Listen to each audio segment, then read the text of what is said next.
আরে কাকু, ওই বাচ্চা কুকুরটা কি তোমার মেন পয়েন্টে কামড়েছিল না? না মানে যেভাবে তুমি ওকে অত্যাচার করছো তাতে মনে হচ্ছে ও তোমার নিশ্চয়ই কোনো মূল্যবান জিনিসেই কামড় দিয়েছে। হ্যাঁ, যাই হোক, বলছি কাকু তোমার তো বয়স হলো, ঘাটে যাওয়ার তো সময় হয়ে এলো, এবার নিজেকে একটু শোধরাও। শালা বুড়ো শুয়োর কোথাকার। এই, ওই হারামজাদাকে বলছিস বল, কথা কথা শুধু আমাকে কেন টেনে নিয়ে আসিস? হ্যাঁ, আমি আবার কি করলাম? মানে সরি দাদা, আপনার সাথে ওই হারামজাদার লোকটা তুলনা করে আপনাকে ছোট করে ফেলেছি, আমাকে ক্ষমা করে দেবেন। প্লিজ আমাকে ক্ষমা করে দাও প্লিজ। এই ঢ্যামনা কাকা এরূপ অমানুষিক আচরণ একটা ভাই অনেকক্ষণ ধরে লক্ষ্য করছিল এবং সে আর সহ্য করতে না পেরে ধীরে ধীরে ছুটে আসে এবং ছোট্ট টোকায় গোল। কেরানি খেতে খেতে বেরিয়ে আসছেন আমাদের কাকু। ইতিমধ্যে রেফারি কিন্তু বাঁশি বাজিয়ে জানিয়ে দিলেন খেলা এখানেই শেষ।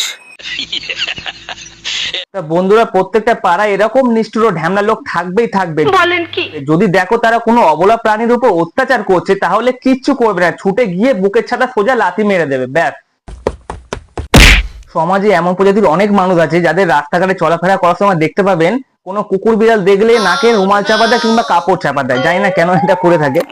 বাপরে বাপ। সেই সকল মানুষের উদ্দেশ্যে বলি, কুকুর ও বিড়ালের গায়ে জীবাণু পরিষ্কার করার উপায় আছে, কিন্তু আপনাদের মনে যে পাপ ও ময়লা জমেছে সেটা পরিষ্কার করার মতো কোনো উপায় এখনো অব্দি আবিষ্কার হয়নি। সমাজে আরো এক প্রজাতির মানুষ আছে যারা লোক দেখানোর জন্য বিদেশি কুকুর বাড়িতে পোষে, অথচ তার বাড়ির সিঁড়ির তলায় যদি কোনো কুকুর এসে আশ্রয় নেয়, মানে রাস্তার কুকুর যদি আশ্রয় নেয়, জল দিয়ে কিংবা লাঠি দিয়ে মেরে দূর দূর করে তাড়িয়ে দেয়।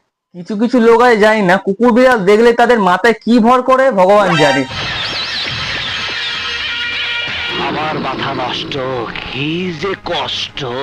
লাঠি সোটা নিয়ে মারতে চলে যায়। সেই সমস্ত লোকেদের উদ্দেশ্যে বলছি, যদি এমনটা করেন না তাহলে আপনাদের পাছায় ওই কঞ্চির বাড়ি দিয়ে এমন ট্যাটু করবো না, বাইরে গিয়ে আর ট্যাটু করতে হবে না পয়সা খরচা করে। ওটা শেষ করার আগে একটা কথা সকলকে বলতে চাই, আপনারা আপনাদের খাদ্যের বাড়তি অংশ ডাস্টবিনে ফেলে অপচয় করবেন না। খাদ্যের সেই অবশিষ্ট অংশ ডাস্টবিনে না ফেলে সেই খাদ্য আপনার রাস্তার ধারে বসে থাকা কুকুর বিড়ালদের খাওয়ান, কারণ তারা সারাদিন অপেক্ষা করে থাকে আপনার আশায় আপনি কখন একটু তাদের খেতে দেবেন। এদেরকে একটু খাবার দিয়ে সাহায্যের হাত বাড়িয়ে দেবেন।